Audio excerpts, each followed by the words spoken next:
লাঠির ঢেঁকি হাতে ওঠে না, পাকিস্তান হলো সেই লাঠির ঢেঁকি।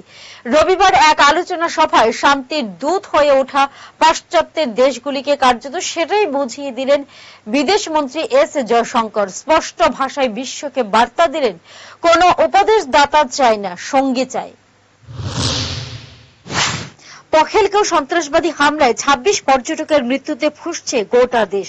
পাকিস্তানের বিরুদ্ধে বদলার হুঁশিয়ারি দিয়েছে ভারত। দুই দেশের মধ্যে প্রবল উত্তেজনা প্রশমিত করতে আলোচনার মাধ্যমে শান্তির বার্তা দিয়েছে আমেরিকা, রাশিয়ার মতো দেশগুলি। ইউরোপের একাধিক দেশও উত্তেজনা প্রশমনের পরামর্শ দিয়েছে। এই আবহে রবিবার আর্কটিক সার্কেল ইন্ডিয়া ফোরামের আলোচনায় অংশ নিয়ে এই ইস্যুতে মুখ খোলেন জয়শঙ্কর। তিনি বলেন, ভারত কোনো উপদেশদাতা চায় না, সঙ্গী চায়।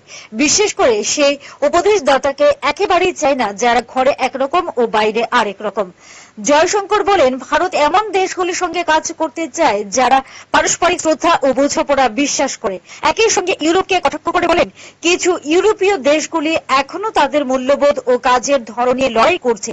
এই পরিস্থিতিতে আমরা যখন বিষয়টি তাকাই তখন উপদেশদাতা নয়, অংশীদার খুঁজি, মুখেশদারীদের নয়। ভারত তাদের সঙ্গে কাজ করতে আগ্রহী যারা সৎ। ইউরোপীয় ইউনিয়নের দিকে আঙুল তুলে তিনি বলেন, ইউরোপের কিছু দেশের এই সমস্যা রয়েছে।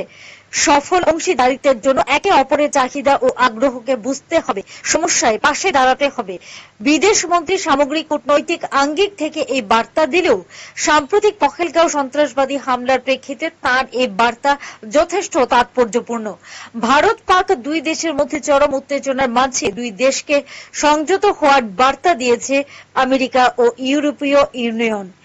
মার্কিন বিদেশ সচিব মার্কো রুবিও দুই দেশের বিদেশ মন্ত্রীর সঙ্গে কথা বলেছেন, অনুরোধ করেছেন আলোচনার মাধ্যমে যাতে পরিস্থিতি সামাল দেওয়া যায়। ইউরোপীয় ইউনিয়ন শান্তি প্রতিষ্ঠার বার্তা দিয়েছে ভারত ও পাকিস্তানকে। এবার রাশিয়া সেই পথে হেরেছে। Bureau report, headlines Tripura national.